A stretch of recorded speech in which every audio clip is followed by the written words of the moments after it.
Я, конечно, извиняюсь, но семечки я все выняла. Семечки – это ценнейший продукт. Ну, а все остальное это будет курочкам. В этот раз картошку я не варила, у меня нет времени на это. В этот раз оставляю вот такую кучу овощей.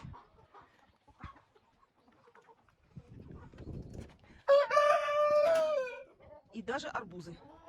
Переспевшие арбузы. Семечки, конечно, в некоторых там немножко есть. Это когда недоспевшие. Вот такая добавка к зерносмеси у моих курочек будет в этот раз.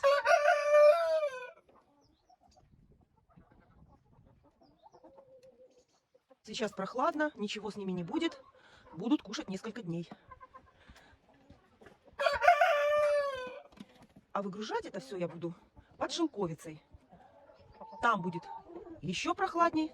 Солнышко не будет там. И они хорошо там будут лежать, и они будут их постепенно кушать.